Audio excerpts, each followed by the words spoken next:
Hi everyone, Anthony Fantano here, the internet's busiest music nerd. And it's time for another edition of Let's Argue, where I take your hot takes, your unpopular opinions, and your tough questions. In this episode, we're doing a bit of a theme. Look, a lot of you guys have opinions on my opinions, but a lot of people also have opinions on me. And I thought it would be fun to just kind of bunch all of those up into one episode where it's all about me, baby, the big boy, the number one melon, Antony Fan Biblione. Boop boop. Whee! Not trying to sound rude, but how does it feel as a content creator with millions of subs to not even get 100K views on a video? Is that something that bothers you? I wouldn't say particularly. I mean, I guess if I wouldn't even get 100K on a video I thought would get 100K, that is kind of disappointing. But a lot of the time, especially on the main channel, the content views that you see are mostly a reflection of the general interest in the record I'm reviewing. And a lot of artists and a lot of albums that I review sometimes are a little obscure. Not exactly, you know, rocking to the tip-top, tippity-tippitiest, toppest heights of the chart.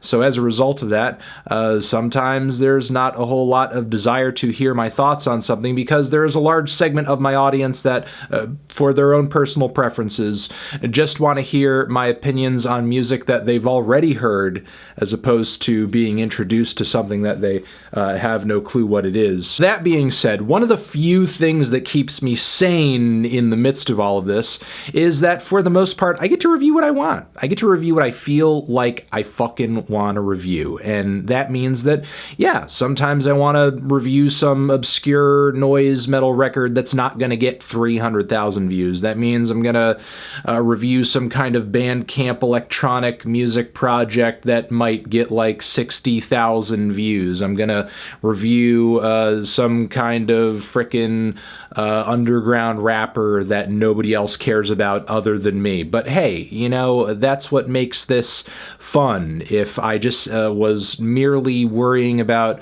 what's the most popular thing to review at any given moment, this would depress me really quickly. I feel like your reviewing style isn't exactly friendly to people who don't extensively study music theory, so a lot of the terminology goes over some heads, myself included. Not to say you should dumb it down for people, but try to explain concepts clearly.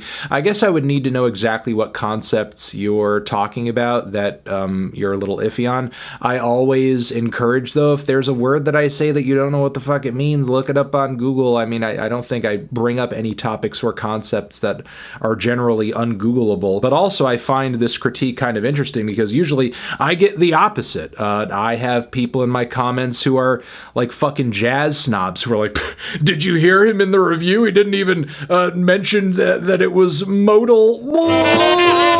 I know sometimes I might say things that not everybody gets or understands, but I try very hard not to pack my stuff with too much in the way of any music theory because I know most people are not musicians or studied musicians, and that's not necessarily the kind of crowd I'm trying to appeal to anyway. I mean, look, if that's you, and my reviews for you are not kind of scratching that itch, that's on purpose. That's on fucking purpose, because I'm not trying to, you know, get everybody in the room together nerding out over, like, you know, the technical compositional assembly of every piece of music that I'm analyzing. I'm trying to discuss aesthetics, I'm trying to discuss vibes, emotions, performance quality, production and mix quality, things that your average person can grasp onto a little bit more easily, because I'm just trying to talk to general music fans. That's who I envision myself talking to, that's who I want to talk to, the type of criticism that, you know, maybe some people are looking for me in terms of like more incorporation of music theory. I think there's a place for that. That sounds great in concept to me. Is that what I envision my content to be? No, not necessarily. You give albums 10s far too scarcely. I mean, I wouldn't expect you to be giving albums 10s super often or anything, but considering you listen to hundreds of albums a year and have been making videos for over 10 years, I would expect there to be more than 5 albums you've rated a 10. Why? In my experience, like, and I do listen to a lot of music. I listen to a lot of music that you guys don't even ever hear my opinion on, not even in a Why You Know review. And a vast majority of, I would say like up to 90%, 80 to 90% of what I hear, you know, across everything is like, okay. 80 to 90% is okay. And I don't know, over the past decade, I've done more 10s than Pitchfork. Not that I feel like doing a 10 is like something that you strive to do. I mean, it's not like I'm you know, planning out every 10 that I do. I'm like, oh yeah, I'm gonna give it 10 next month. I'll show these bitches what a 10 is. You know, I'm just listening and then just waiting for that moment where I'm just blown the fuck away. And I don't know, when it happens, I'll give it a 10. You lean into the people just disagree with me all the time, but it's just my opinion, gosh darn it thing way too much. Not that many people disagree with you, and it's cringe when you argue with teenagers on the internet. Well, I mean, kind of two separate issues there. Everybody's trying me every fucking minute of the day on the internet, so I'm just giving that energy back. Simultaneously, I mean, lots of people do actually disagree with me all over the internet. In order to do this video, I read dozens of conflicting opinions about me and my opinions, and now I feel like I'm having a personality crisis. But yeah, lots of people disagree with me and don't like me. Maybe it is the case that at the end of the day, those people are a very vocal subgroup of everyone who is watching me in totality. That may in fact be true. But it doesn't stop the fact that a majority of the loudest and most aggressive feedback that I'm getting week to week is hate, disagreement, anger, disappointment. Stop. No, I'm fine. You aren't able to appreciate albums like XXXTentacion 17 because they resonate with edgy, sad teenagers who think the world is against them. As an adult, you're obviously older and more emotionally developed, so it's difficult for you to critique it for its intended audience.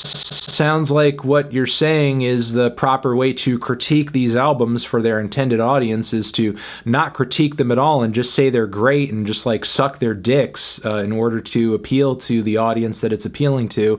And I'm not gonna fucking do that. Sorry. When I was fucking 17 and I was listening to angsty shit that was edgy and really not that good, music critics didn't pat me on the fucking back and say, hey, good job, you like this dumb angsty shit that's really shitty and only appeals to you because you're a dumb teenager. Which honestly is more patronizing and insulting than just being honest and saying, you know what, even though this appeals to you because you're young and you're into edgy shit, maybe the ideas and the performances here, they're not that good. Since the term needle drop is associated largely with music used in movies, a topic which you rarely talk about, the channel name The Needle Drop is a strange choice. I mean, it was basically just like a reflection of dropping a needle, a stylus onto a record, and that's it. I mean, I'm not super familiar with its application in the cinema world, which I don't doubt what you're saying here.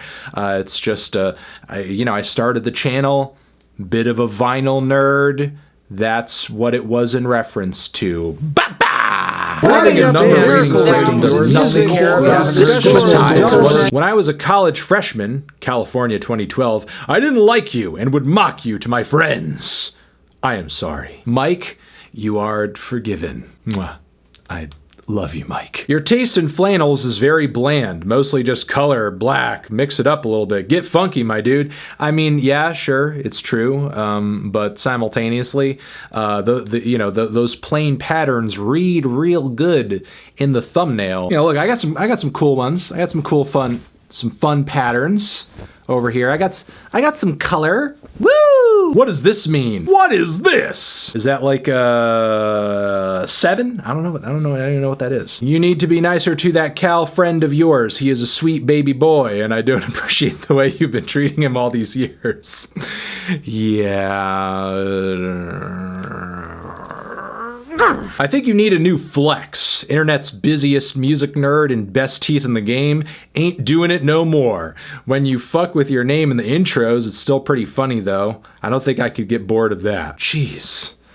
with you people. Always got to be doing something different. Always got to be doing something new.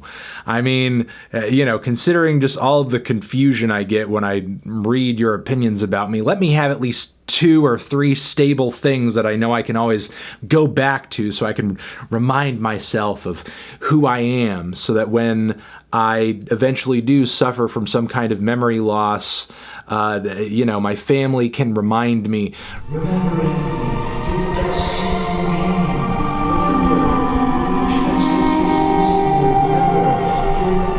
But speaking of a new flex, I've been working out a lot during the pandemic, getting these shoulders looking beefy, getting these shoulders looking raw, getting these shoulders looking big. I'm calling this pandemic the slamdemic. So, you know, once once I get a little bit bigger, we'll get a literal flex going on. That could be the final one.